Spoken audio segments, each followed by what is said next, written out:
Good morning, everyone. This is Sudeep, your host for the session.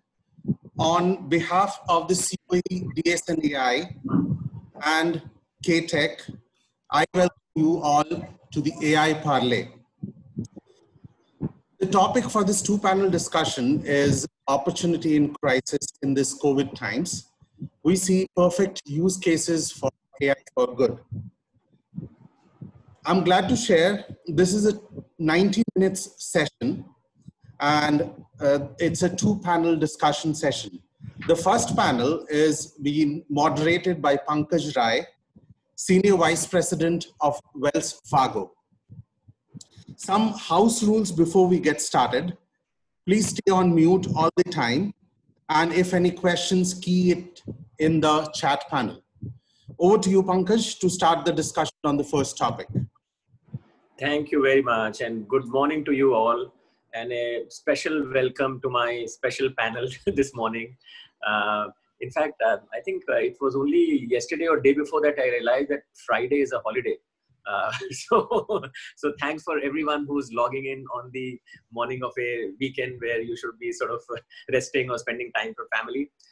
So our panel today has a very diverse set of people. I did point out that we are missing a woman panelist, which we will make up in one of the future panels. I think it's an all-male panel, which is not necessarily the great way to start a Friday morning. But we have, Dinesh, Devesh, Avik, and Rostov. Really great people with a vast amount of experience in their field and a lot of passion for AI and social good.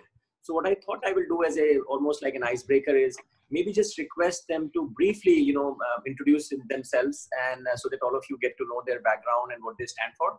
And then I will ask a few questions to each of them in that order. Listen to their perspective, because they are all coming from very, very different, viewpoints and have very different experiences. So we will gather those perspectives. And at the end of that, I will take up some of the questions that you would have posted online. And that's the, approach we will follow. So I'm expecting a 5-minute introduction, maybe another 20-25 minutes of discussion on the 4 or 5 questions that I have for them, and then the remaining time on answering your questions. So without too much ado, let me start by asking Dinesh to introduce himself, and then we will follow that by Devesh, Avik, and Rostov. Hey, good morning, Pankaj. That's a fantastic background I see. I wish I have one. My name is Dinesh Chandrasekhar. I work for a company called Pactera Edge. I take care of the digital innovation and solution group of Pactera Edge in the capacity of a chief innovation officer. Prior to Pactera Edge, I worked for Hitachi, GE, and Citigroup. My forte of experience, I started as a CRM guy. I worked in this field for 15 years. After that, I moved to innovation, worked on IoT, AI, and all this. Currently at Pactera Edge, I'm taking care of the responsibilities of building solutions around data intelligence and experience. Thanks, Pankaj. Great. Hey, hi everyone. My name is Devesh, and I work for a company called as Parexel. We are into clinical research, primarily involved into providing clinical trial related support, running the clinical trials for the pharmaceutical companies. I head up, part of their consulting business, which is into regulatory and market access, helping the companies take these medicines and make them accessible to the patients. As part of my role, I also head up their analytics and data sciences practice within market access. And prior to Parexel, I have been associated with Eli Lilly and Company, which is another pharmaceutical company, IQVIA, which is into consulting, and GlaxoSmithKline. So that's a brief about my my background. Thank you. Hi, Pankaj. Am I next? Yes. Hi, Pankaj. How are you doing? Hi, everyone. Good morning. I am Avik Sarkar. I am currently a faculty at Indian School of Business. I work in the areas of data technology and society. So basically working on the areas of how data, emerging technologies as a whole can be helped for societal good. So that's the things I'm working on. Prior to that, I was heading the data analytics cell at Niti Aayog, Government of India, working across sectors like healthcare, agriculture, and energy, long-term energy planning. And prior to that, I have spent about 16, 17 years in the corporate world in companies like IBM, Nokia, Accenture, and a range of others. So my primary interest these days is to look at how data and technology can be used for societal good across different domains, improving public services, how it can impact the healthcare industry, how it can impact the agriculture sector, education sector, and a range of other sectors, which has an influence both on the public sector and also the private sector. Thank you, Rosto. Good morning, everybody. Thank you, Pankaj. Nice panel you put together for today's discussion. Quickly about myself, started my life in consulting, but enjoyed my 20 years as a technology entrepreneur much more than anything else in life. Currently unemployed, but planning to figure out what I want to do with my own future. And I can only share with you at this stage that having spent 20 years as an entrepreneur, any other form of life will never give you the same adrenaline spike. So whatever I do in future is likely to be entrepreneurial as well. About myself, I am passionate about using technology to solve both business as well as social problems. And over the last few years, I've become equally passionate about how do you encourage more women in technology and also broadly women entrepreneurs. I'm all not only about work. Outside of work, I am passionate about food and good wine. So we are really desperately hoping for the lockdown to end, where we can start getting back together and with your friends and living the good life once again. That's about me. Thank you very much. So I guess the audience can now see the diversity of experiences and interests that we have on the panel. A very brief about the background that I have. Many people have pointed out what is that animal sitting behind me. So that is the Kung Fu Panda, which also says inner peace. So given these days when people are very, sort of worried about various things, I thought that was an appropriate background to put behind me. And the other fact was that I really don't have a home office like many other people. So I've been sort of looking at fancy backgrounds of people in their home, and I thought, let me just hide, what I don't have. So with that, let me begin with, getting into this topic for today. Now, I've been on, several AI conferences, panels, all of that, but this is the first time, we are doing something which is related to society and social good. And what an apt time, when I think that is what everyone needs the most. I don't think right now anyone is thinking about making money or being a capitalist. I think everyone is just being in it together and helping each other. So I think that's a great way to sort of, start this discussion. So let me start with, Dinesh. And Dinesh, we all keep going to these conferences. We talk about innovative things, technologies, all of that. In general, we don't hear about the government in this whole field of AI, although they are doing a lot of things, but we don't necessarily get to it. So my first question to you is, how have you seen the roles of various governments in this pandemic, how they've responded, not responded? How have AI and some of these innovative technologies been used? Maybe we'll start with, your perspective on that, Dinesh. Yeah, thanks, Pankaj. So I may not be the perfect guy to talk about government, but I take a stab on this, right? One qualification I would take definitely is, say, for example, the Pactera Hedge, our company, we has a global presence in China as well. So we were one of the first few corporates who were badly hit when this epidemic happened. It was an epidemic at the time, and then it became a pandemic. So we've seen it from the start. When I say from the start, the impact was like the first week of January, we had not our employees got infected, but we got to a lot of preparation we need to start doing for this actually. From that point of view, I've seen across the governments how they have reacted. So before I take a stab on that, I just want to give you a kind of a crystal ball gazing, which was done in September 2009 by an organization called Global Preparedness Monitoring Board. And this was funded by World Bank as well as WHO. So in the September 2019, there was a report that was published. It was called as a world at risk. And they clearly called out there is a pandemic that is brewing and it is going to impact the life of 50 million people. And obviously 10 million could be the casualty rate. So I don't know how they did this crystal ball gazing and whether they used some algorithm. Within a quarter, that is in December, this happened. And all the leaders, including the corporate leaders, government, everyone caught without any preparedness for this. Okay. So, and the report also called out, this is not something new. So if you look at the last 2 2 decades, especially in the last decade itself, right, 2010 onwards, the same WHO has said there are some 1,500 possible epidemic which could also become a pandemic, which could spread across 172 countries. So I wouldn't give that a chance to government to say they're not aware of it or something is brewing like this, but in reality, they have not been prepared for this, right? Let's start from China where it originated, right? So China, to be very honest, right, they sacrificed a big slice of their economy. The lockdown was very successful, but what they failed to do is they have not shared the data, right? You can blame China or you can blame WHO, but that's a reality.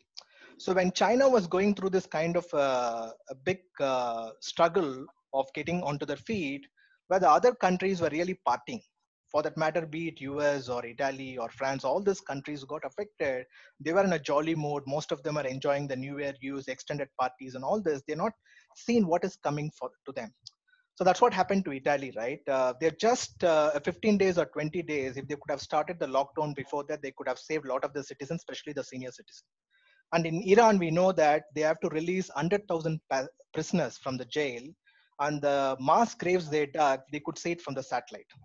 And last but not the least, what is happening today, like any other championship, US actually is topping the leaderboard here with over 1 million people affected, and they've lost already around 64,000 people. And the overall statistics today, it says, it's not a secret. Everybody knows there are 3 million cases reported as of end of the day yesterday. Out of the near to 240,000 death casualties, and over 1 million people have recovered. That's a solace, right? For example, at least we could see that 1 million people have recovered so far, right? What it clearly tells is that despite of having all these alert mechanisms of WHO and a lot of technology advances, be it AI, artificial intelligence, blockchain, 5G, you name it, any of them, but none of them has come to help because the governments were not prepared. And second, it also needs to be blamed to the corporate leaders as well. They are not focused enough attention to the national and society issues at large. If they could do that, they could have really prevented them. So that's what I see. It's a big pitfall from the government side. On the other side, it's not that everything is dark and gloomy. Some things have really worked. That is, a lockdown has really worked. And the extensive testing which South Korea has proved to us that if we could do extensive testing in this kind of a situation, you can still contain. And stimulus package, that's not the solution, but governments have really put a lot of stimulus package, especially to US. They have announced a 1.5 to 2 trillion. In a country like India, we cannot afford to do that type of a thing. So it's a lot of a demographic and financial divide among the different countries. And one good thing about all of this that happened is that is not spread that much to Africa. And I cannot believe what would have happened in Africa. By this time, it would have been over 50 million deaths, actually, right? And we also know the industries that have been hit, like travel, tourism, real estate, you name, majority of them industry have hit, but some of the industry I really don't know how much time it will take for them to come back and what is the government response to that. Okay. So other good thing which really happened but is not been capitalized by the government is there is an organization by name International Health Regulation, IHR, they call it in short. In 2005, they have instituted a body of all countries to come together and start preparing for this type of a pandemic that happened immediately after the SARS outbreak. And there was a clear guidelines that was given, even to the extent of saying what possible coronavirus can come. And I mean, I was interacting with one of my medical colleague. He works in a pharmaceutical space. He says there are 21 different varieties of coronavirus. That is what has been identified, and probably that could go to like 40 or 50, right? As this new lifestyle changes, a lot of the things that are happening in the laboratory, the more of deforestation that is happening, these are all bound to happen. So pandemic is no more is like once in a lifetime kind of a situation. I expect this to happen at least once in 3 years. So it is absolutely up to the government for them to stand up a body and fund this kind of organization to be very prepared, right? And how the AI, right? AI is one technology which could revolutionize this space, right? Even though I said that AI was not that of a big help in the initial stages, but definitely we see today a lot of these people are jumping in and helping them, be it a big organizations like Microsoft, Facebook, and all those have put a lot of dollars into this. And individual, I would say a lot of guys, even a millennial, a college going graduate is doing an AI algorithm to help people. And we also know that there is a lot of open research dataset programs that have come in. COVID-19 open research dataset, it's a fantastic program where we have around 57,000 scholarly articles written in the last 3 months, right? That's a phenomenal amount of knowledge that we have gathered.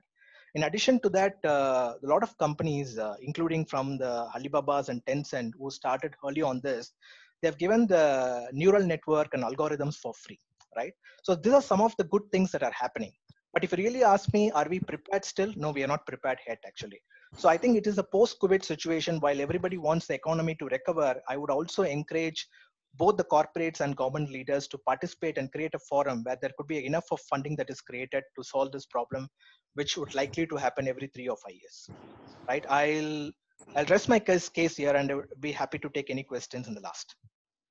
Thank you, Dinesh. Thank you for setting the broad context. And I have to say, all of us have learned so much. I mean, I saw the movie Contagion now. I saw the Bill Gates lecture only now. I have seen a book written in the 80s which is talking about it, and now someone has also brought up Ramcharitmanas references, which of course is fake. So I'm saying, whenever something happens, people bring back a lot of old material which we had ignored when it was happening. So thanks for that, Dinesh. Let me move now to Devesh, who's from our healthcare field. And I think it will be good, Devesh, to know that given this pandemic is really initially a healthcare pandemic, and now I would say it has probably become an economic pandemic. But let's begin to understand what your perspective has been from a healthcare lens on what both government and the private sector have been doing, and where the AI and other technologies have been utilized as you see it, Devesh.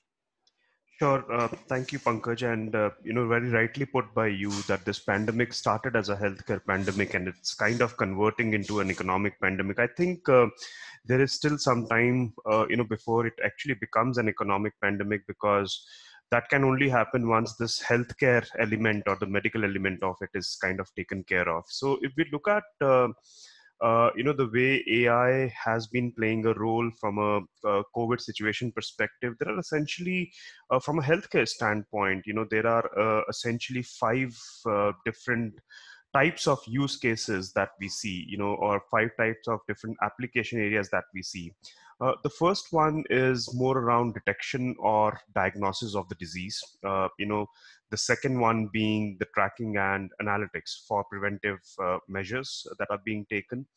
The third one is around reduction or disease control. How do we physically stop the spread of the disease?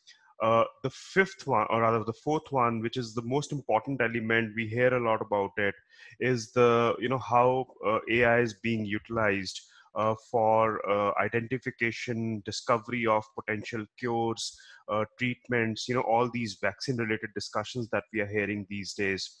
And lastly, while it is just as important as the disease itself, it's also important to halt the spread of misinformation, all these fake news that we're talking about. So essentially, these are the 5 areas where, AI is being very hugely leveraged in terms of managing this pandemic, both by the private institutions as well as by the government institutions. And let me give a few examples out here just to put some context behind how artificial intelligence is being utilized. So from a detection and diagnosis perspective, if we look at it, we all know now that the passive incubation stage of COVID is about 2 to 14 days. And this is the time, when most of the damage kind of happens.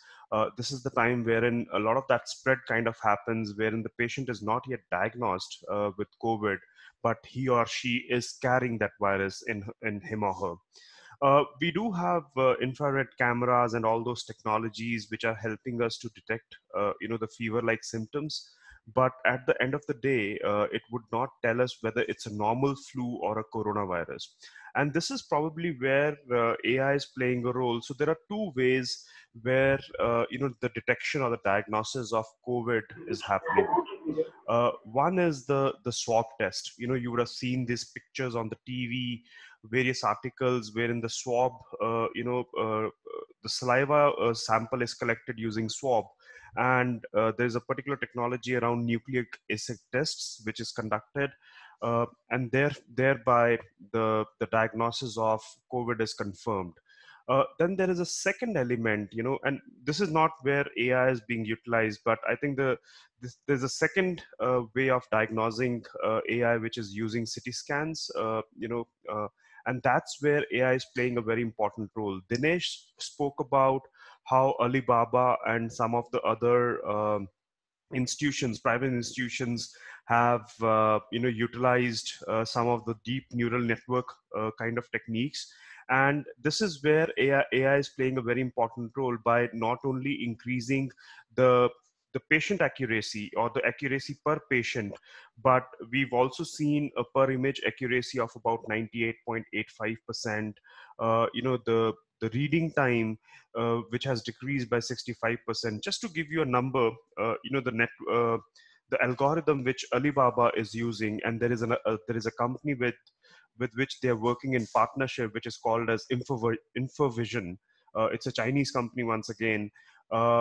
They claim to diagnose or read the CT scan images in about 20 seconds in comparison to 15 minutes that a human eye or a radiologist is taking. So that's like a first example from a diagnosis or detection perspective. There are many other companies which are working in this space. For example, Linking Med, TensorFlow, Pi Image Search. Some of the companies who are very, very actively working and providing these algorithms to the institutions. In China itself, there are about 500 medical centers which have already adopted AI-based diagnosis algorithms, and they've already deployed them into their medical centers, thus increasing the rate of diagnosis and detection. Real quick, the second one is more around tracking and analytics, from a preventive measure perspective. I think it's a bit late from a COVID perspective, but typically the use cases of AI are more in terms of understanding the spread in real time, predicting the disease outbreaks, and also helping us, preparing for these arrivals of virus. Going back to the narrative that Dinesh gave, there is a company by the name of Blue Dot who predicted outbreak of SARS before it actually happened. And a similar prediction was made by them for outbreak of COVID as well. Outbreak of COVID as well. However, as we can imagine, none of that was kind of taken very seriously. But we did have that technology. We do have those applications of AI, wherein John Hopkins, for example, has come up with a dashboard which is helping us track the spread of this disease on a real-time basis by each patient, by geography, by city. Blue Dot again is by usage of NLP, they are working in terms of ensuring that all this data is now disseminated to the public institutions for them to be able to use this data and thereby start to predict the spread of this disease beyond the hotspots that we have in form of various countries. The major usage of or deployment of AI is currently happening from the cure perspective, from a vaccine identification perspective, discovery perspective, or from a medicine, from a treatment standpoint. And there are companies like Excentia, who are working in terms of developing antibodies, for them to be converted into vaccines. They are using, existing drugs, which is called as repurposing or repositioning of drugs, which can be used for the treatment of COVID, while at the same point in time, they are also using artificial intelligence to develop new drugs. De novo, the drugs which are not currently existing, both from a preventive, both from a vaccine perspective as well as from a treatment standpoint. Similarly, the recent news that we heard, and there's a bit of confusion around that, which is around Gilead Sciences, which is working with Beijing hospital or Beijing Medical Center to run the clinical trials for one of their existing drugs, which can be used in terms of treatment of the disease. and that drug is, most of you would know, is remdesivir. We kind of were made aware of the initial positive results that came out of this drug, and this drug, by the way, has also been repositioned. I mean, it's an antiviral which is being used for treatment of HIV and some of the other viral infects, for the treatment, for the initial possible application for the treatment of COVID-19. We are yet to see how successful this is. As I said, there's a bit of confusion around it. I mean, there was a statement that came in yesterday from Gilead that they are already seeing in a clinical trial of about 5,000 patients, a lot of positive effects coming out of it. But then there was a counter statement that came in from WHO.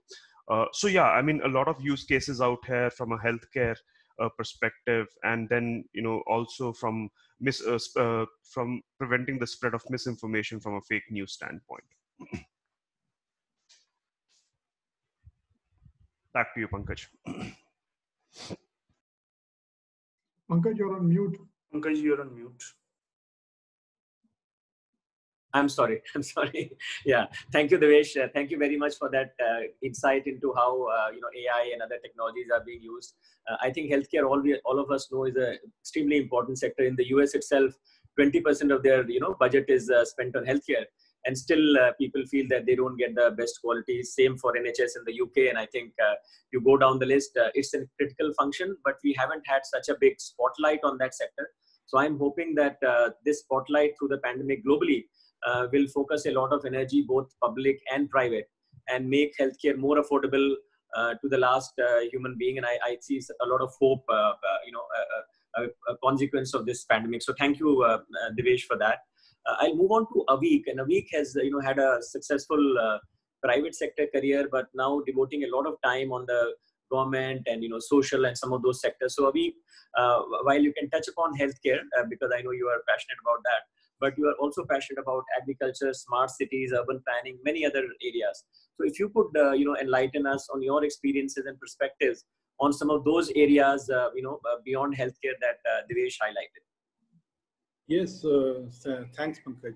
And I think Devesh and Chandrasekhar provided a very good overview on the healthcare sectors, and some of them I was also not quite aware of. Quite interesting. Thanks for that. I think one question that I have on those points is that when there are this modeling that has been done by people and various groups, they come up with some estimates. And when you are in the government shoes, you tend to get a lot of these estimates or reports on what the pandemic might be. And today we are talking about only those reports which had done the correct prediction. But I am sure for every correct prediction, there were at least 10 false positives that were there. And how do you filter them out? I think that's a big challenge, because even today, if you see what is the relief package that India wants, there are at least 10 different views on that. And the government will take one view, and then all the other 9 people will start discussing that, okay, this was not the correct view. So I think in the government shoes, I think that becomes a big challenge about how you know, like, out of all the alarms and that you are receiving from various parties, like John Hopkins is giving one, Oxford is giving one, WHO is giving one estimate. How do you know which one to follow and which one is correct? Maybe at later, I think the people in the healthcare domain, if they can clarify some of this point, it will really be helpful for me also. But beyond healthcare, I think I will talk particularly in the Indian context, because use of AI in other domains like, say, agriculture or public governance, public services is been going on for a long time outside India. In India, it is picking up slowly.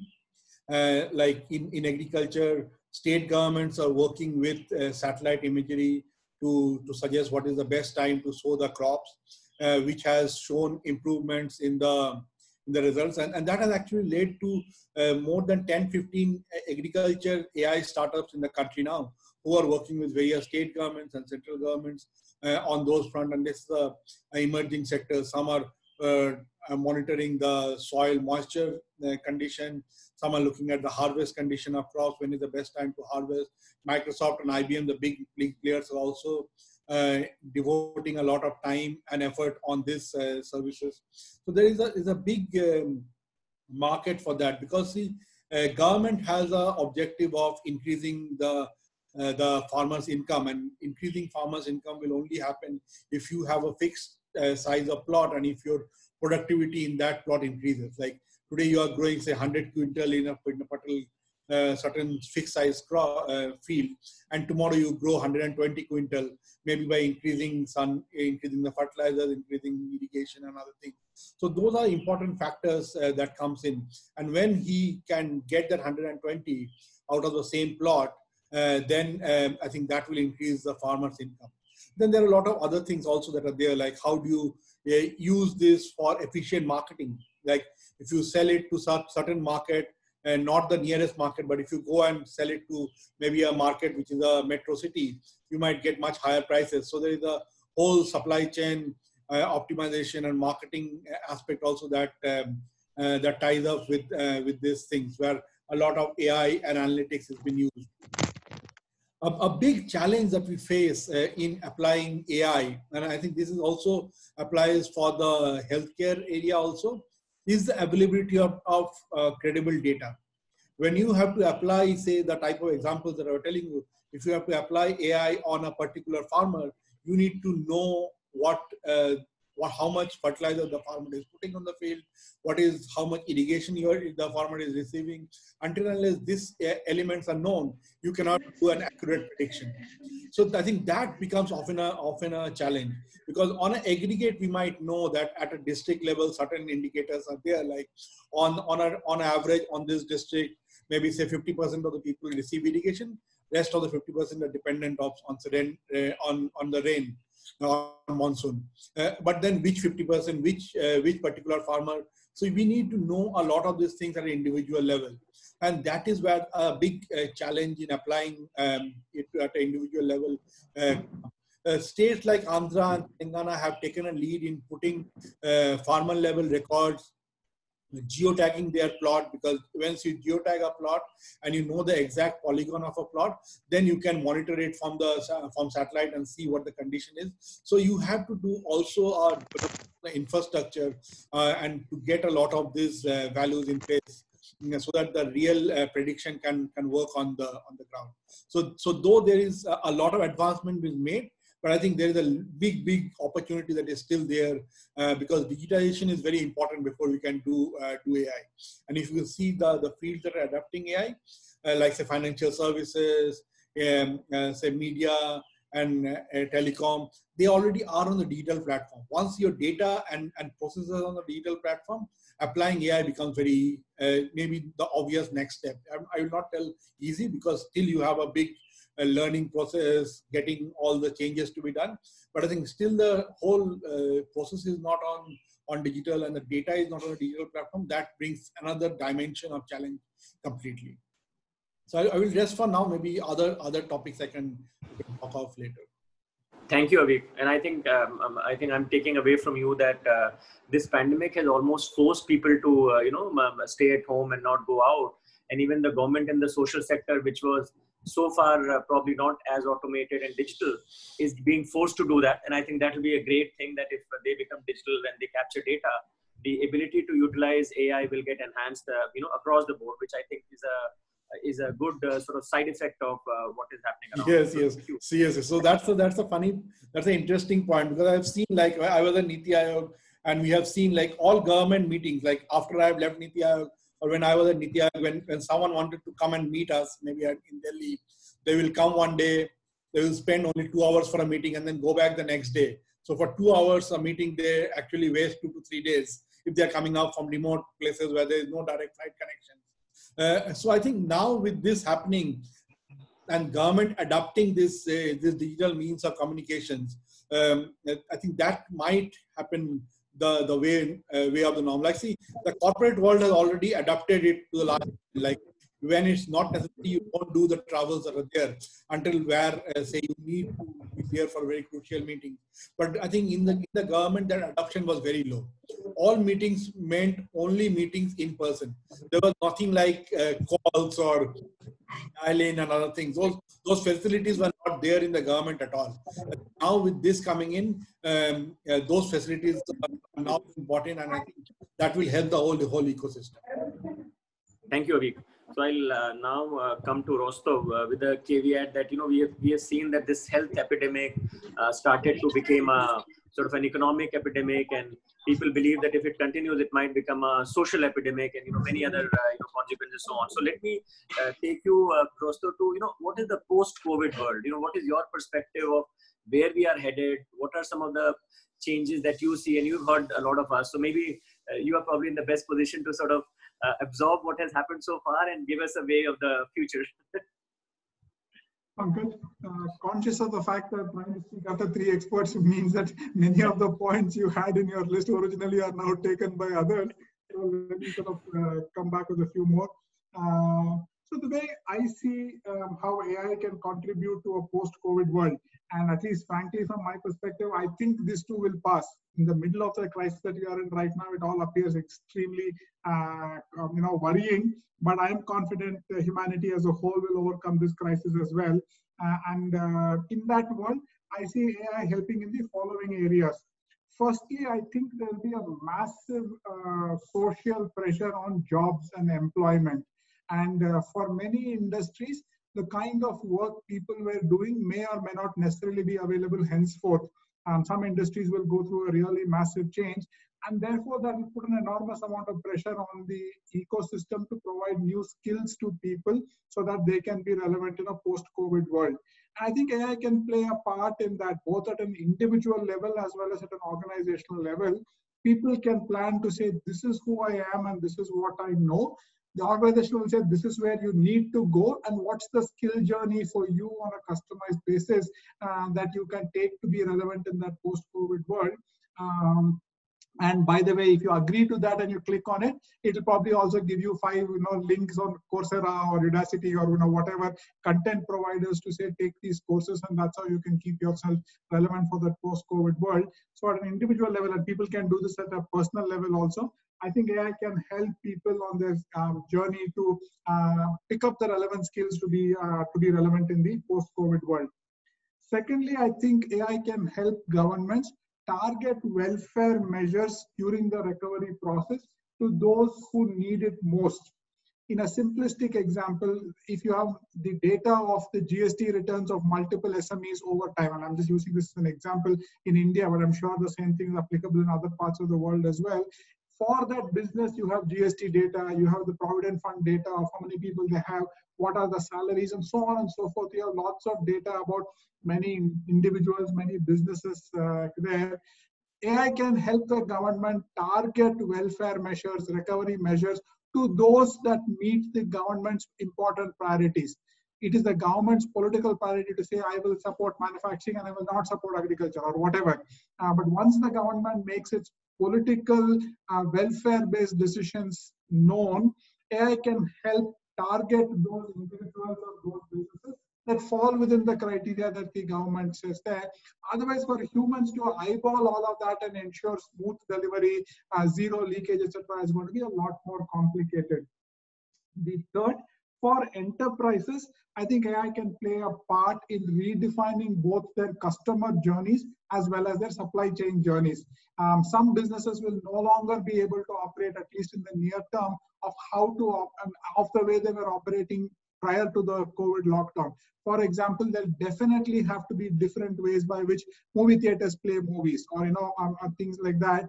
How AI can play a part as to how customers will interact with those businesses in the post-COVID world. Similarly, for example, it is clear that all countries will not emerge out of the lockdown on the same day. It will be a gradual easing at different countries, within countries from different regions at different time, etc. So businesses that have distributed supply chains have to figure out new routing algorithms. Where are they going to source from? How are those things going to be shipped from this point to that point? Because if it has to cross a country that's currently in COVID, then maybe that journey is not possible, and so on and so forth. AI can help businesses reconfigure their customer experience journeys as well as their supply chain journeys, based on using technology. Thirdly, I think this experience has taught us that we need to be prepared for these kind of events. Now, the next crisis may not be a pandemic crisis, but it could be something else that comes out in the world. But people need to reconfigure their ways of working. The crisis, for example, at this time has made all of us work remotely. Different crises in the future will have different responses. But one important area where when the tide went out, all of us were caught naked was on the issue of cybersecurity. People have started to work remotely. Suddenly we got reports that Zoom is not such a safe platform. Maybe it is, maybe it is not. I have no idea. But in new ways of working, reconfiguring for good, relevant level of cybersecurity, I think is going to become an absolute critical thing. Maybe you configure cybersecurity in 3 levels. One is at maybe like a retail kind of a grade, a commercial kind of a grade, and a business or a, what shall I say, government kind of a grade there. And today, technology, both AI plus some of the newer advances in computing, like massive parallel processing, like quantum computing, etc., will allow you to consume cybersecurity based on the grade that you fall in there. We can't afford to be caught with our pants down on cybersecurity like we got caught in the current situation. The last, and I know healthcare has been covered by many people before, but in my opinion, I think AI and technology can play an important part from a healthcare perspective in case things like this happen in the future. Is how do you define and develop medical responses, pharmacological responses a lot faster? At the end of the day, look at the situation today. We are in the 21st century. We have enormous amount of technology and other resources at our command. But to come up with a vaccine for this virus, people are talking about 12 to 18 months. Just look at the human cost today. Millions of people affected. Tens of thousands of people are dying all over the world. But our ability to combat it right now is obviously limited based on some of the physical processes that a medical response to this is taking. I think technology can play a part to accelerate it. For example, once the first discovery of the virus happens and the genetic code of that virus is published in some form to a global audience, can technology look at all the known molecules that are available, and either individually or combinations of molecules, can you attack that virus because you know the genetic signature of that virus? Is a problem that's eminently suited for technology. AI can really play a big part in it there. So maybe there are ways by which technology can help in responding to these crises, because other people have covered the parts of predicting the crisis, preparing for the crisis, etc. But you also need to respond to these things there. And I think AI can play a part there as well by saying what molecule or combination of molecules is most effective against this particular virus. Because decoding the genetic signature of a virus is also very cheap and very quick today. Then it's a question of using technology to say what medicine will work most effectively against this virus. And I think technology is well suited for it. With that, I'll hand it back to you, Pankaj. Thank you, Doctor. Thank you so much. I think we've always seen that you need either a common purpose or a common enemy to unite and collaborate. And we have seen wars have been fought, and we have united internally. So I'm hoping that this virus will unite humanity to sort of collaborate more. And we are seeing a lot of collaboration happening across the board. I think it has also exposed us that we are all human. And I'm also seeing that rise of a bit of compassion among people is also happening. The third thing that I'm seeing is a lot of creativity, jugaad, as we say. So I'm seeing a rise of the 3 C's, if I may: collaboration, compassion, and creativity among humanity. And I think that's a great sign for all of us that which some of these things were not necessarily happening in the past. So I'm a born optimist, and I think some of these things will continue and we will do better.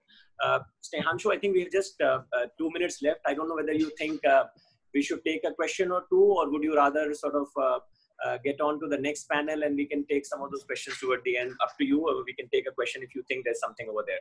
Yeah, so there's probably one question that you can direct to one of the panelists, Pankaj. Please explain the role of blockchain. Does blockchain have a express role in the post-COVID world? If we can have a quick bite on that. Sure, yeah. But blockchain stands for trust, and that is what I think is we have been missing in the world today. So one of you would like to talk a bit about blockchain? I don't know, any one of you? I'll take a stab and then let others add on to it Okay, as well. so yeah, go ahead, please. I think at least one use case of blockchain could be how do you manage your supply chain? Because if goods need to move from a point of origin to a destination, and even that it could be a business to business buyer, and therefore ultimately a finished product has to reach the consumer. I think an effective use of blockchain could be to configure your supply chain there. For example, we know many of the PPE and the testing kits that came from China are now suddenly finding ineffective. Blockchain-based complete linkage of where that whole thing started, then you can go back and say, we'll buy only from cases where the entire supply chain can be traced, and therefore that can improve the confidence of consumers that the whole supply chain was completely intact and completely effective for whatever purpose that they are using the technology for, using the product for. So that's one possible use where I see blockchain contributing. So I can probably jump in and talk about another use case in addition to what Rosto just mentioned, and this is more about how blockchain is currently being used to integrate the COVID-19 data, from which is coming out of World Health Organization and CDC, and this is where IBM and Oracle are playing a very important role, wherein they've initiated, and this is something I was reading a couple of days back. They've initiated a blockchain platform by the name of MIPASA, MIPASA, and this platform is helping with data aggregation and analysis of the data for COVID-19.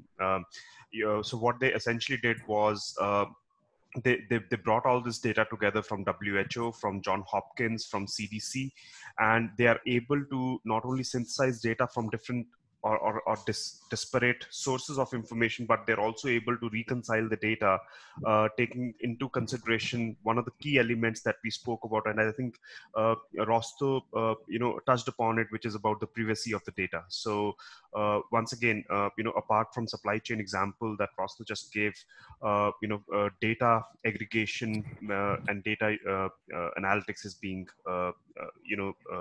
is being harnessed using blockchain.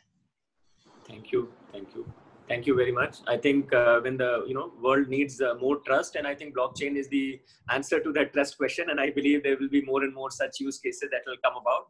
Thank you, panel. Thank you so very much for enlightening my audience. And Mr. Hanshu, I will hand it back to you now to sort of take on the next panel. Sure. Thank you, Pankaj. Sudeep here again. What a fascinating discussion on this, we had about the various sectors, about the use cases. I wish, we could continue with this enlightening session. However, on behalf of the Center of Excellence, would like to thank the first panel for this enlightening session, and we expect all of you to be back again for another riveting session like this. Now, we will move on to the next session in the same area, which focuses on the building blocks for AI to deliver in crisis. We again have an eclectic panel, so seat up for the next one. On behalf of the COE, DSAI, KTech, Innovate Karnataka and NASSCOM, we welcome you to the AI Parley for people who have just joined in. Happy to introduce Samir Dhanrajani, CEO, AI Curate Advisory and Consulting, our next moderator for the panel session. Samir, over to you. Thank you so much. First of all, in the virtual world, I would be happy to see all my panel members on the frame, please. I can see Anshu, I can see Anis, Rajan. Shom, are you there? You're not able to see you.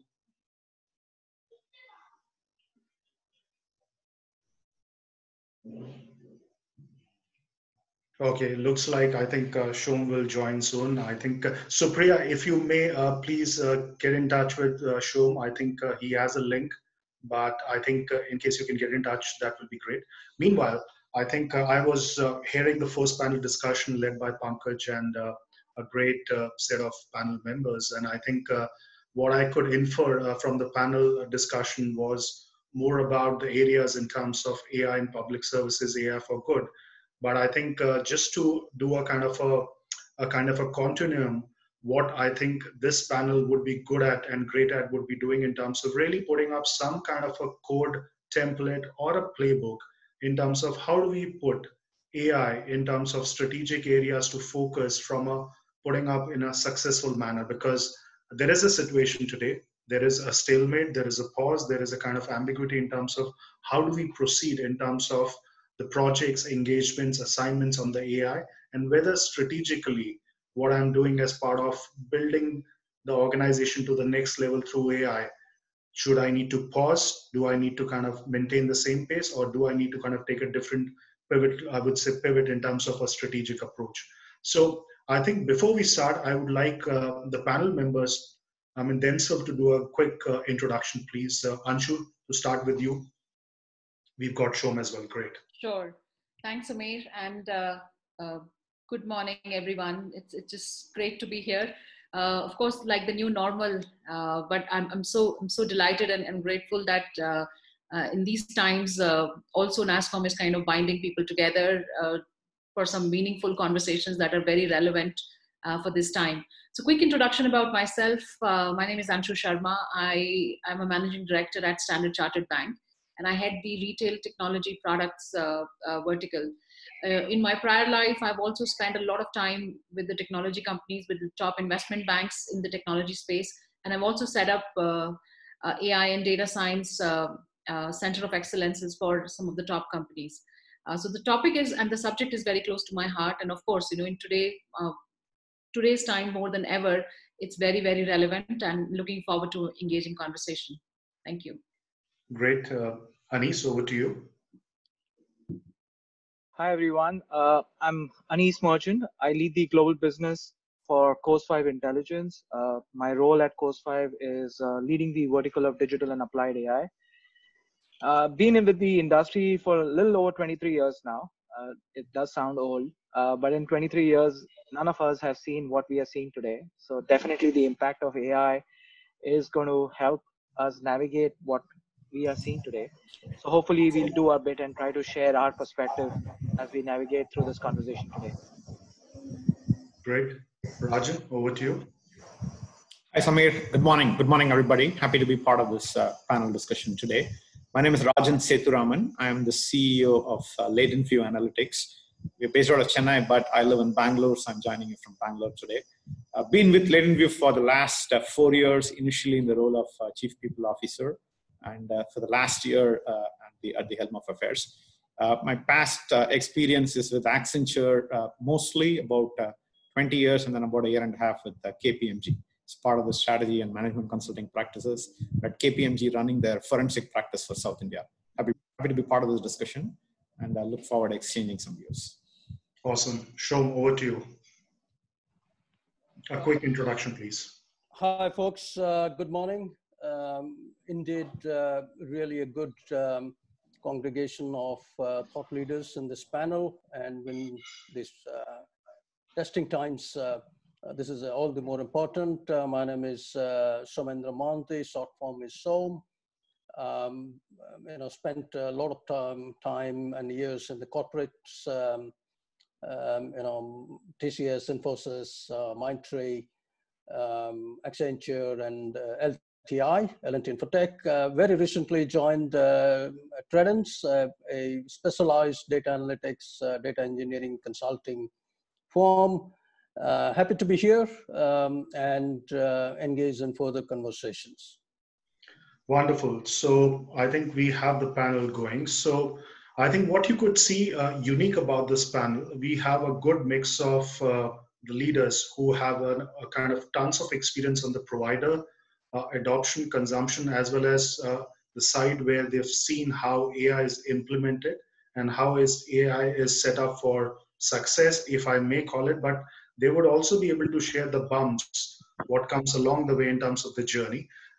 My only urge to the leaders would be to make their responses quick because we have tons of areas to cover, specifically in terms of this theme, which is so well resonating today in terms of what corporates, startup, and even SMBs are thinking about. Just to get the ball rolling, and I want to have a quick view about each one of you, and you're very glued to the market in terms of what's happening. there is definitely a kind of a aspect about that. Look, there is uncertainty. There is a kind of a, let's say, pause, and things which was getting accelerated because everyone started creating a 2020 vision, and suddenly now there is like, okay, can we do away with the 2020 year itself? Now, over there, the aspect over there is from an AI perspective and from industry segments, it will be good if Anshu, Shom, Rajan, and Anis can take different industry cuts and rendition. What is that you're hearing from the market? What's coming out from the stakeholders, the decision maker, and the CXOs? Okay, I'll go first. Yeah, I mean, like you said, Samir, it's been absolutely unprecedented, right? Nobody would have thought that 3 months into the year, it would be, we would hit into such a stalemate or a pause, as Samir alluded to it earlier on. Especially in the financial institutions, large banks, we're looking at how our credit risk models are doing, right? And rewriting the rules and norms there. Liquidity is a big topic, and a big thing on the radar, right? How much of cash are you keeping with you as an organization? And that is true whether you're a small company or a large company. That crisis will hit you sooner or later. Cutting down on expenses, of course, everybody is looking at that at the moment, very significantly, because you need to conserve cash. Stress models. So again, in a financial institution and in a bank, you would know that these models already exist, but these are being rewritten as we speak, because some of the parameters that were never considered, you would never ever consider that there will be a complete shutdown of industry. There'll be a complete shutdown of economy, not in a region or just localized, but globally altogether. So the business of money, especially in a retail bank, for example, in our credit cards business, nobody is buying, nobody is shopping, nobody is eating out at the restaurants, nobody is swiping, credit card. So the number of transactions have significantly reduced down, which means our commissions have reduced down, which means our income has reduced down. On the other side, of course, in terms of interest rates, the defaults have started to come in. The governments are obviously all over the world are issuing stimulus packages, which means that somebody will have to take that hit, and the large financial institutions will have to take that hit as well. We've also seen the moratoriums, etc., that have been declared. So yeah, I mean, these are absolutely not normal times, and nobody was prepared for that. But at the same time, everybody is reacting and everybody is preparing for the future. So while the impact is not yet seen 100% at the moment, but the impact will kind of emerge in the next 9 to 12 months, and that everybody is getting prepared for that. And when I say prepared, in terms of rewriting the norms of how you do the how you create your credit risk models, how do you kind of define your liquidity in the bank or the organization, how do you stress test those models, and what kind of stress scenarios you apply on them. And that has completely changed, right? I mean, who would have thought that oil futures would hit a negative, and so on, right? Because the demand has completely gone out of the whack. So yeah, I mean, everybody, and it's the first time for everybody, right? So I just heard Dr. Raghuram Rajan yesterday when he was talking about W curve, or the way to kind of come out of it. Nobody has a silver bullet. Everybody is kind of finding out and figuring out how to come out of it. But yes, the crisis is much deeper than what we think, and the impact is going to be much deeper than what we have seen so far. So far, it's all about, of course, saving lives. And of course, the previous panel also was very apt about that. But the financial implications and how the economy overall, gets hit, it's going to emerge only in the next 9 to 12 months. Great. So what I pick up the point from you, Anshu, just to chime in, I think what you said, banks are at a stage where, because of the situation, they may have to rewrite the algorithms. And if we take that clue, a typical big bulge kind of a bank typically sits on 300 to 400 kind of, let's say, algorithms. And that could be a big opportunity. So I'll come to that later when we talk about this AI for success, but that's a good nugget what you gave. Anis, what's the sense you're getting from the market, please? So I'll pick up the technology industry because it's been a near and dear industry for me, been associated for a long time. if you look at the recent reports which have come in from the technology majors, their first quarter was all good.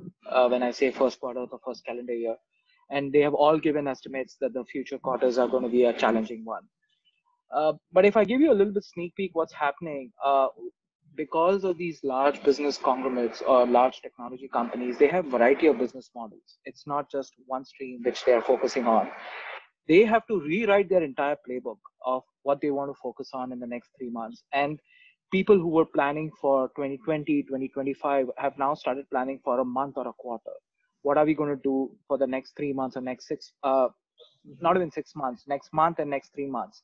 And to do that, they need enablement of decisions which they can quickly understand and plan of what they can achieve, what they can attack, what they can protect, and what they have to let go, because unfortunately there are scenarios where they will have to let go initiatives.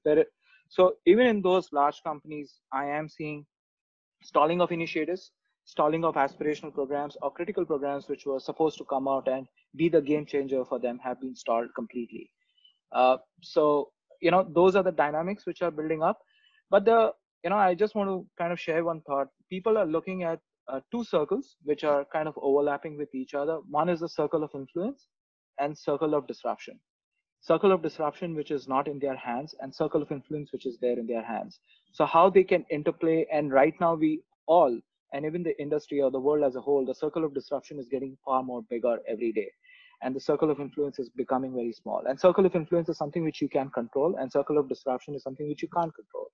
So people are looking at wargaming tactics, okay, going back to the basic principles of wargaming of, okay, how can we influence our circle of influence over a period of time and keep that in check, and also keep the circle of disruption where things are happening. The previous panel spoke, it's not just a financial crisis, it's going to be a humanitarian crisis. And if there is going to be recession, it's going to be a spiral recession, not a recession for a specific industry, because technology industry, going back to the industry, is not going to be immune, because if there's going to be recession in a specific industry, there's going to be loss of jobs, and loss of jobs mean less of spend. And technology over the period of time is also an aspirational spend for many of us. It's not a necessity, it's an aspirational spend. People can argue it is a necessity, but it's so those keeping all those dynamics, I'm going back to those two circles. People are trying to balance it out, and within that, they're trying to balance the initiatives which they can go ahead and focus and drive those initiatives within the organization. Great. So circle of influence and circle of disruption. Yeah, I mean, that's a good, I would say, nugget to pick up. Rajan, in addition to bank and technology, what Anis and Anshu covered, would you like to cover other industries? What's your view talking to these CXOs and decision maker? What's coming out? Yeah, sure. I think definitely across industries, and maybe technology is a little less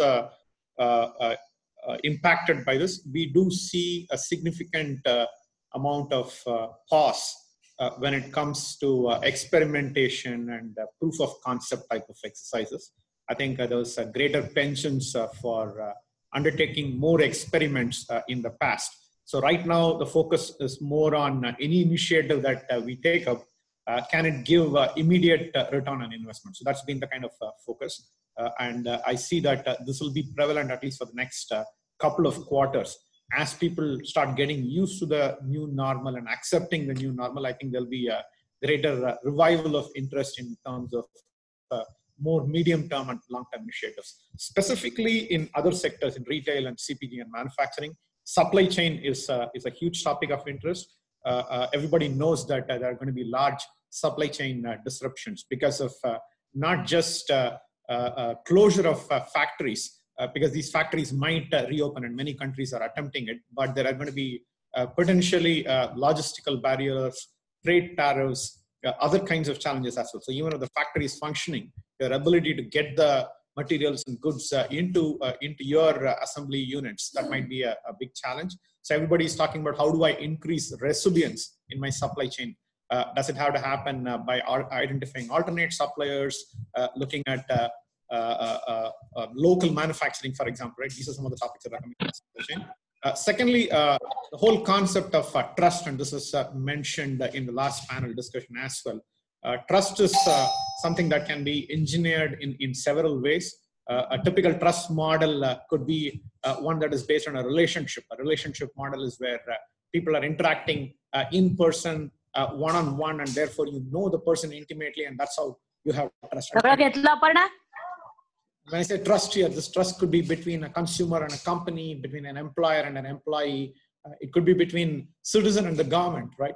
In all these instances, trust becomes a fairly important component, and therefore focus on how do you make use of data and technology to disintermediate and bring about some of the trust. That's seeing a bit of a revival. And lastly, we also see quite a bit of interest on employee safety. Especially if you take sectors where there are a large number of employees, even if governmental and institutional restrictions might be relaxed in the times, question of whether employees themselves feel comfortable returning to work, being in close proximity to one another, I think that's a huge cause for concern. I think there's going to be a significant amount of disruption on account of that. So therefore, any way by which you can use the power of data analytics and AI to help address that concern, we see a revival of that. Last one, in the past, we have done quite a bit of work in helping organizations understand what is trending and what is going to be the next big thing, because that's what helps you in terms of getting to revenue streams, identifying new revenue streams, innovation, and so on. One of the things that we are starting to talk about is what is going to start trending downwards. Uptrends data points are there, but because of this whole scenario, there are certain things that will potentially go out of fashion. There are certain things that might wane in terms of demand for those products and services. So we're starting to look at some of that analysis as well. Great, great. I think that's a good point what you said, but I think the thing around, if I take the business functional rendition, what you talked about, supply chain and employee safety as two areas, I think it's resonating. Shom, what's your view, please? And outside of what Rajan, Anis, and Anshu covered, what is that you are seeing from a market pulse?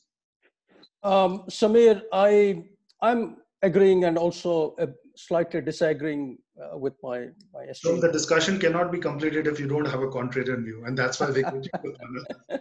Thank you for that. What I see is two aspects, and Anshu did touch upon a little bit. I see there is a doubling down and looking inward into your run the business kind of scenarios, which is how efficiently you can run, how you embed AI into things which earlier, because of whatever reasons you have not taken that plunge. I see a lot of the clients that I'm talking to across the industry, whether CPG, retail, even hospitality, although hospitality has taken a major hit here, and even on the consumer-centric world, I see there is a doubling down focus on how we can make it efficient, how we can automate, obviously with the AI, infusion into it and all. That is on the run the business side. Supply chains, distributions, even customer acquisitions and customer experience. Everything falls into that. I also see there's a bit of a, and this is from my recent conversations with clients over the last 3 months or so, is how do we now look at innovation in a very, very different way.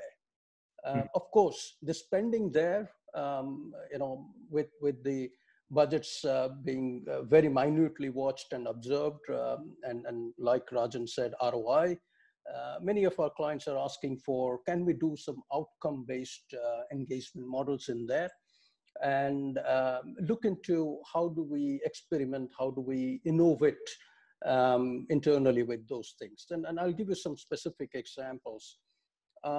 E-commerce or even customer experience and loyalty and all those things, like Anshu said earlier, the parameters, the data sources, the kind of things that you will look for from a labeled data or past historical perspective doesn't make any sense now, right? It's completely changed. So in that context, loyalty or loyal customers have got a very different definition now. Beyond that loyal customer base and services and et cetera that you provide to them, you need to also look at customer acquisition, because at the time of distress and need, even any single person you're acquiring and you're providing a service, you are actually doing a really greater cause towards your next set of business pipelines, and then whatever is going to emanate from there. So that is one trend I'm seeing, which is slightly contradicting to what my esteemed colleagues have been talking about. The other thing that I see is with all this remote working, workforce itself going through a very different kind of a change in attitude and the productivities and then all that. There are companies and clients we are talking to who are doubling down on how do I effectively make the AI as a core of my doing things. So this is something which is very, very interesting. And for years, everybody was running after business and top line and bottom line, but nobody has paid attention to the knowledge base that is locked down within the companies of solving problems and how you can bring in AI into that and dramatically improve on your productivities and the better way of doing things as opposed to the earlier traditional approaches. So these are some of the very interesting patterns that I see emerging. Great. So I think while we took time, but I think imminently it's coming out. While there are a lot of gray areas, those spots rather which are blind spots, and there are those aspects where there are what we say green shoots in terms of new opportunities. But having said that, I think it was good to see the spectrum of industry, what all four of you covered. Switching gears fast, and this is something interesting because while we took a market pulse and sense about what's happening, now traditionally if we see AI, and while we are now coming back to the theme, in terms of setting it up for success has been traditionally focused and pivoted upon transformation, innovation, disruption more from a business value chain. Now, suddenly we find a new code which has come in because of the COVID, which is survival, resurrection, and reset. Now, this code didn't exist a couple of months back. And certainly, if this is the code, which is the new set of code for the organizations in the time to come, agnostic of what industry segment they belong in, agnostic whether they are a startup or a kind of a, let's say, SMB or a large kind of a firm or even a GCC, what Anshu represents. What is that as leaders you have, and we have plenty of participants who are looking for this. What does AI mean in this phase? What is that in terms of the consumption or let's say adoption should be done when we're talking about resurrection, revival, and survival strategies? So anyone can start, please. And since we have, I want to end up with a kind of a playbook of 3 salient features. So please give that time for the next question as well, keeping the whole time aspect in place. But please go ahead. Yeah, let me take a stab maybe first. I mean, I'll just touch upon 2 points because I'm sure that others will have stuff to add. I have always been a big proponent of what I call as the segment of one, and it's familiar to most people, right? And this plays out whether you talk about customers, whether you talk about employees, or whether you talk about patients, right? And healthcare. Healthcare is of a huge amount of focus and interest at this point in time because of the current scenario. But even with healthcare, if you look at the data that's coming out and at least the early indications, people are still struggling to understand how the COVID-19, the coronavirus, impacts individuals based on what their background and genetic makeup might be and what their predispositions to illnesses might be. So even in that space, it becomes extremely important to understand every person, be it a consumer or an employee or a patient, in all of their individuality, meaning that what is it that makes them tick and what is it that makes them be interested, right, in a product or a service or an offering or whatever it might be. So I think the whole area of applying data analytics and artificial intelligence to better understand people's individuality will become a very, very important force. Of course, people want to be part of a class and a community as well. But at the same time, everybody also craves personalization and individuality. Today, there is a lot of debate on whatever data I am sharing about myself, even with Rajan Cerumen app, for example, right, in India, how is the data going to be used, right? Is that data going to help me get very personalized advice and attention, products and offers, or is it going to be used for monitoring me for a different purpose? So I think the whole segmentation of one, understanding people is intertwined in some way. The data availability. Please, thank you. Go ahead, Rajan. It's entertained with the availability of data, people's willingness to share data, and people's concerns also related to the privacy of the data and what purpose it will be used for. So I think it'll be a very important theme that will be playing out. The second part, and I mentioned trust earlier. Trust in traditional terms, it's been either relationships or it has been based on hierarchy, meaning that I trust my neighborhood general physician doctor because it's that doctor that I've been visiting for the last 10 years and that person knows exactly my history, right, of illnesses and what I've gone through. And therefore, the one-to-one connect and the relationship that person has with me makes me more confident and trust whatever the person might be giving in terms of services or products or advice or whatever it might be, right? The same could potentially get extended today to our neighborhood kirana shops, to the neighborhood facilities and services that are available. Because in a post-COVID-19 scenario, there is going to be a lot more restrictions on travel, a lot more restrictions on accepting strangers. The stranger anxiety is going to increase to a certain extent. So that's kind of one kind of model. The other model is a model that is based on authority or institution or hierarchy. So we trust the government because we believe that the government is doing the right thing for us. We trust our boss because the boss is going to give me the right advice. I mean, those kind of hierarchical models.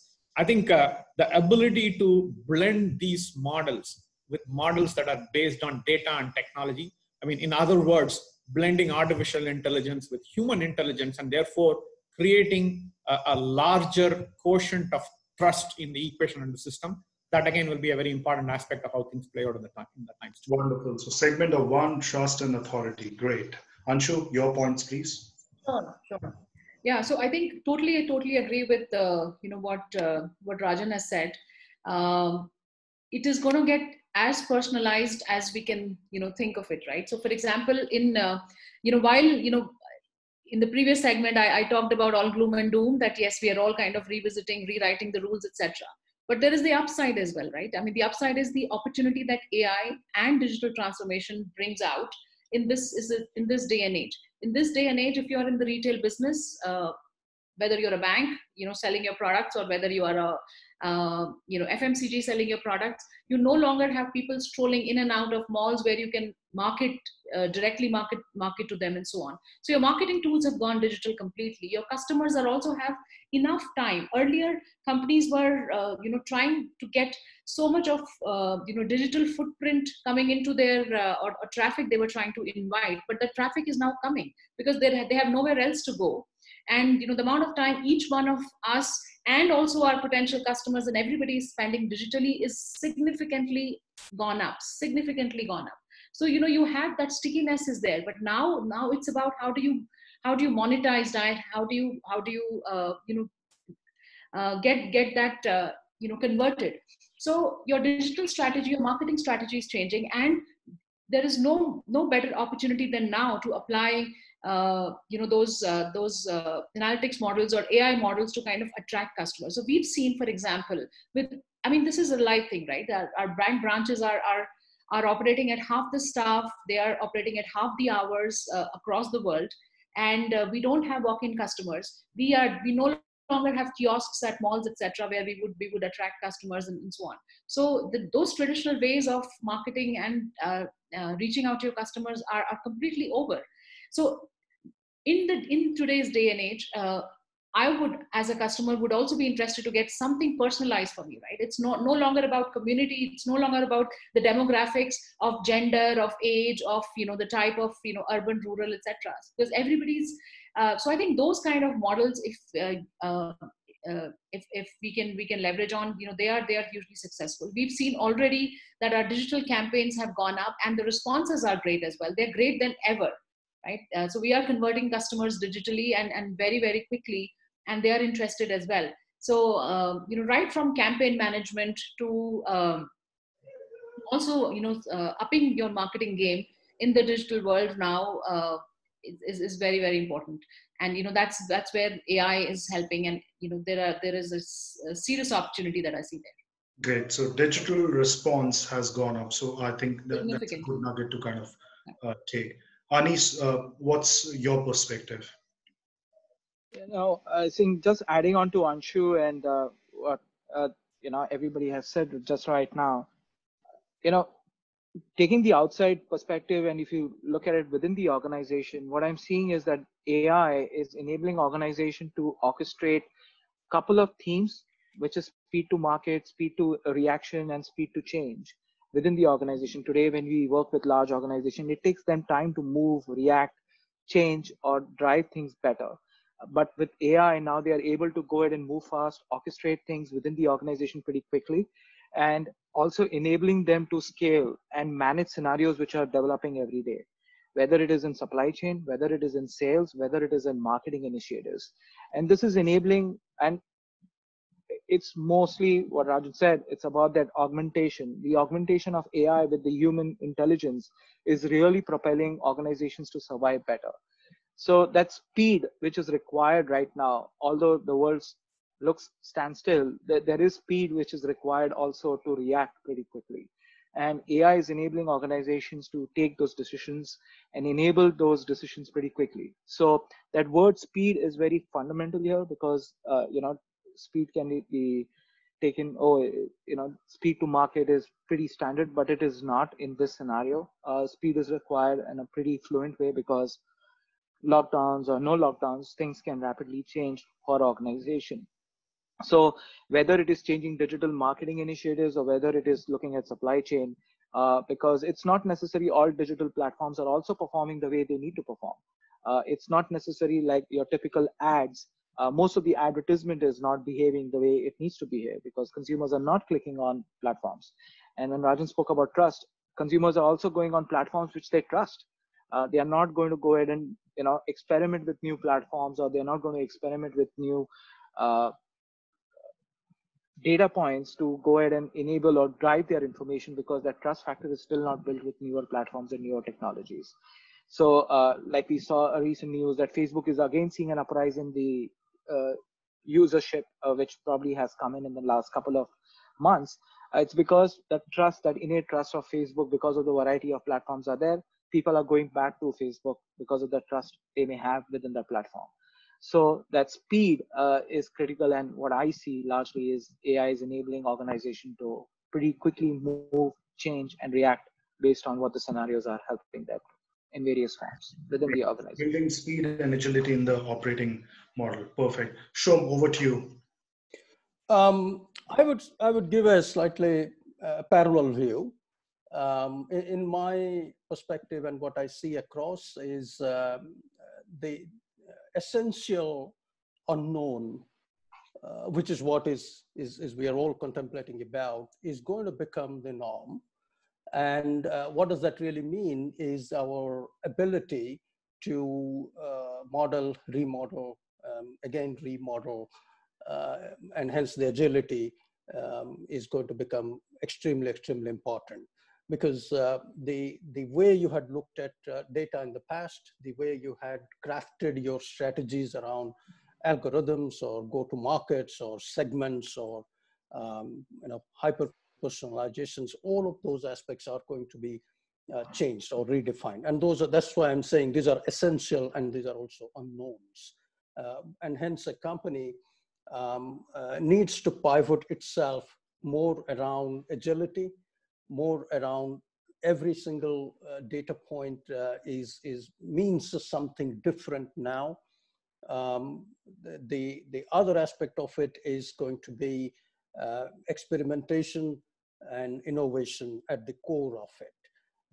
And these all things pivot back into, as opposed to that I need on every single thing, I need to have a ROI, because that is how the pre-COVID world was, and because it was deterministic in some way or sense. But now it is much more probabilistic. Now it is much more wider. Like Anshu said, people are not coming to the stores. People are not swiping their cards. People are not traveling. People are not staying in hotels. Like Rajan said, the getting back to normalcy, to whatever way we want to define the new normalcy, is not going to be the same. People will not be closer to each other and then all that stuff. And hence the patterns within that, and hence the data that you had collected versus the next set of proxy of those behaviors, which is you need to start observing, and you need to start bringing those back into your core data strategies, core AI strategies, and how would you start embedding those into your age-old core decision-making applications and platforms. I think that is why, in my view, the next strategy around AI should be how you deal with the essential yet unknown. Great. So what you're leaving with is get used to the fear of unknown.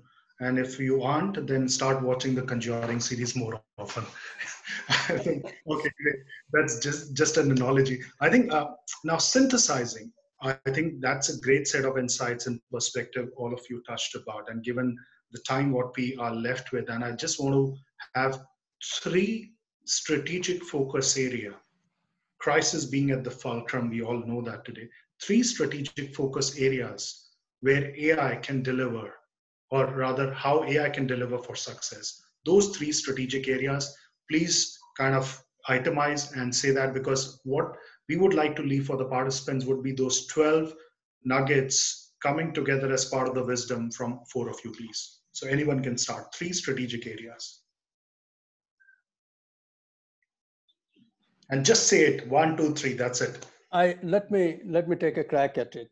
In fact, I actually laid it out in my previous conversation, but let me make it slightly more formula oriented, because that's what we all love to keep it in mind.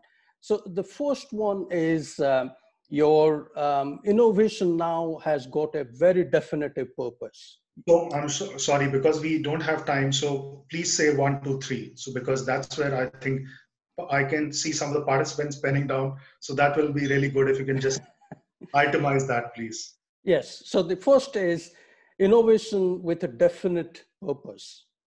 The second one is relook at your data strategy and algorithmic strategies. They are going to be completely redefined.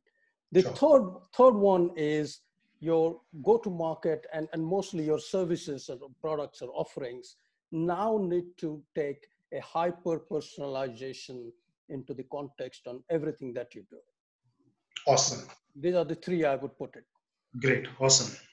I think mine also overlaps pretty much with what Shom said. So clearly, data and looking at all the non-traditional ways of harnessing data, because now you no longer can rely on those patterns that you had created earlier on. Second is agility, and also knowing what problem you're now trying to solve for, because again, your problem statements have changed. So very, very clear about what problem you're trying to solve for. And the third is allowing it some time to mature as well.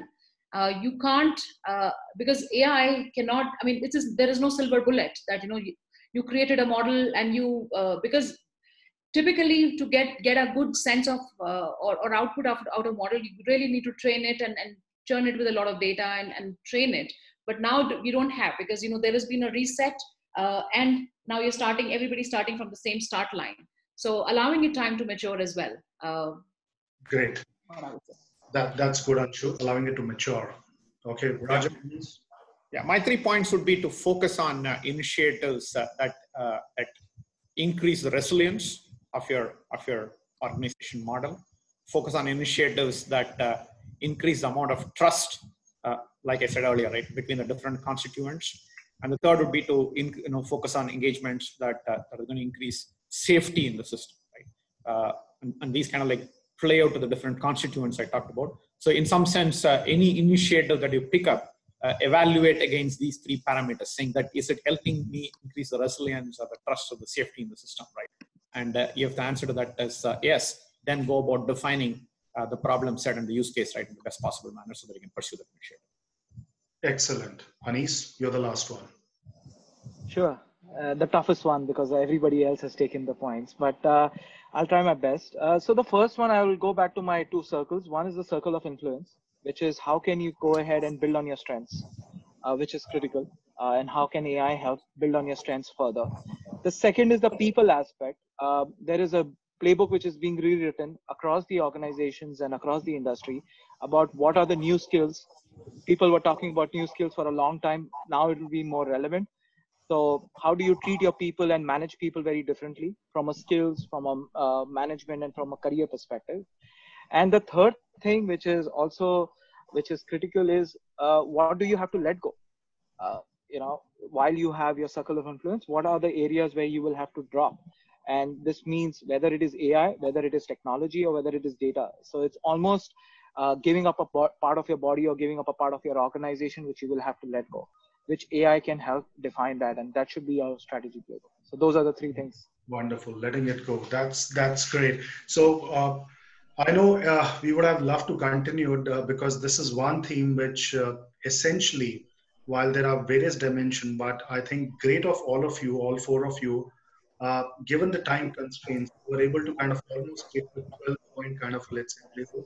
So if tomorrow someone will have to write an article or a blog, I think this will stand as a testimony what you guys said in that 45 minutes panel discussion.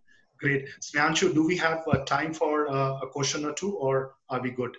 I would have loved to have the panel react to one particular question, which is slightly different and very topical, I would say.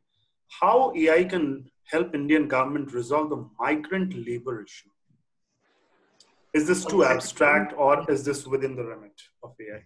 Say that again. I think we lost you for a sec. Okay. How can AI help Indian government resolve the migrant labor issue? Okay, migrant labor issue.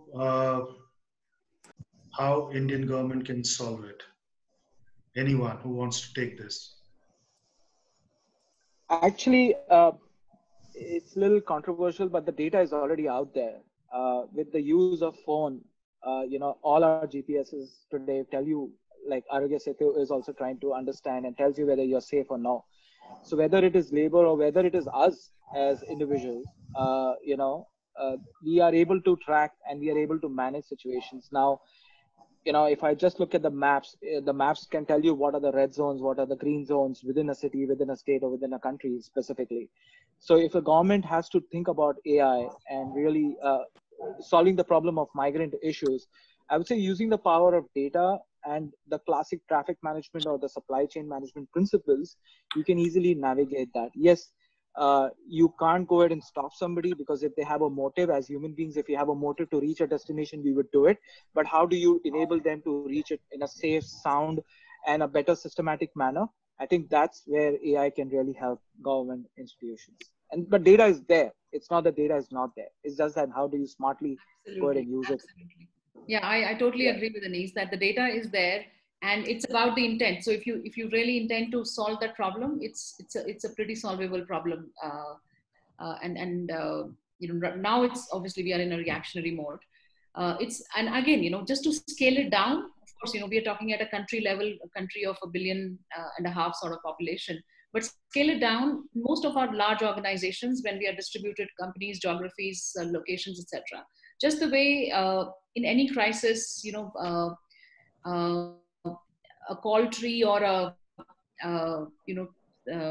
I think every company calls it differently, but it's sort of initiated to kind of track down every single individual and confirm safety of those individuals.